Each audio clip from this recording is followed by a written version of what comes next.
The application to appoint an out-of-state guardian in the state of Michigan. Hi, I'm Darren Findling of the Probate Pro, and we're going to cover SCAO form, that stands for State Court Administrative Office, Form 685M. It is the form number that identifies a very particular use case for this form, where there's an out-of-state guardian, meaning a guardian that's serving out of the state of Michigan, who is asking to be appointed in the state of Michigan. This is quite different than a petition for guardianship, in which you're establishing jurisdiction in Michigan to determine that somebody's under the need for guardianship. So please understand the difference between the petition for guardianship form and this application for appointment of an out-of-state guardian. Let's kind of work our way through this form. In the top left corner, the court in which the matter is being filed is identified in the top left corner. This is the county court of the domicile of the individual being sought guardianship over in the state of Michigan. Top right corner is probably going to be left blank because there isn't been a case number or a judge yet assigned. As we work our way through the document, the court address is identified, and then in the matter of is the name of the individual who is being sought guardianship over. Now, also, it's important to understand the difference between guardianship and conservatorship. Guardianship relates to the care, custody, and well-being of an individual. Think of the word guard, to guard over. Conservator relates to finances and legal matters, to conserve assets, conservator. This form relates specifically to the application for the appointment of an out-of-state guardian. There is a separate SCAO form for the application for the appointment of an out-of-state conservator. And it's also important to note that this form is used for an adult, not for a minor guardianship. Again, as we work our way through the document, the petitioner, the party that is asking the court for this request, is identified in the petitioner's information, and then in the right side, the attorney. Above that, there is a space for the last four digits of the Social Security number. Now, under the new rules, that has to be included in an addendum on MC97. That's SCAO form MC97. You can find that as well as a video explaining how to do it through our bank of forms. That is to protect the identity of the individual so that private information isn't being disclosed fully to the public.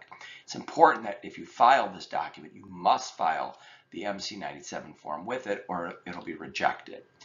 The section that says court ORI is for court information, and then the date of birth is to be included also on that MC97 form. And that's the date of birth, not of the petitioner, but of the person being sought guardianship over.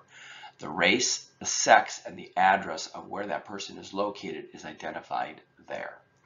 Under number 1, I is the individual who is making the application for the appointment of the guardian, and it is you, that person, who is already appointed, qualified, and in good standing in another state. So that is where you identify your name of the applicant. 2, you're making a statement to the court that you're not aware of any guardianship or pending petitions in the state that would otherwise be in conflict with this application. And then 3 is a provision that identifies whether there's any other family member or matters involving that individual within the jurisdiction of the court, such that the court can assign all of the cases to the same judge, or to make a decision as to whether it gets assigned to the same judge or court. And you have to identify that in the click mark for paragraph 3. As we work our way through paragraph 4, that is an identification of the people that are entitled to notice of the application.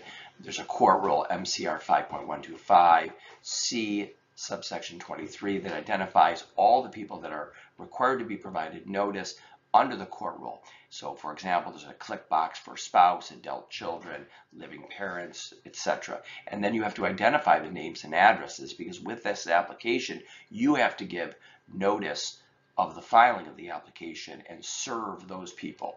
In the bottom left corner, you'll see there's in small print, there are MCL, those are Michigan compiled laws. Those are the body of statutes that kind of govern the form, as well as MCR. These are the court rules that govern the form. Now, we strongly urge you to work with a skilled, competent probate practitioner to make sure that you can navigate through this probate process or guide you along here.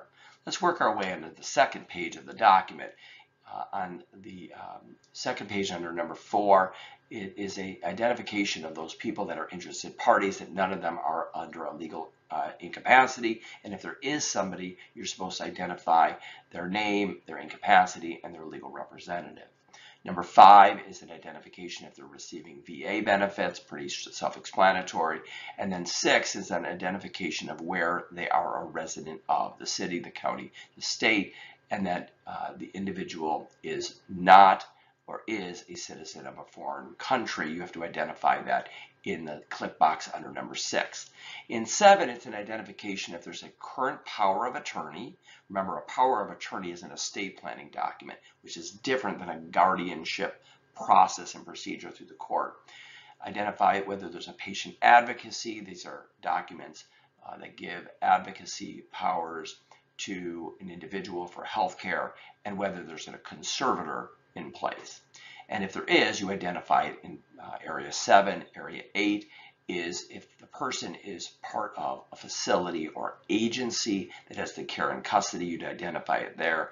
And 9, you're asking the court to appoint that individual as the guardian. This is like the request of the court to identify the name and address of the person that is being sought to become the guardian, who is out of state and then is being sought to be guardian in state. As we work our way through section 10, it's the request. The request is that the court of this state, meaning the state of Michigan, appoint you the guardian of the individual according to the laws of Michigan. There is a declaration under the penalties of perjury. The applicant signs. The applicant is the party that's seeking guardianship. And then if there's an attorney, there's an attorney's signature there. And that's the form. At the Probate Pro, we're passionate about everything probate. If you have questions about this application or any probate or trust related issue, visit us at theprobatepro.com or call us at 1-833-PROBATE.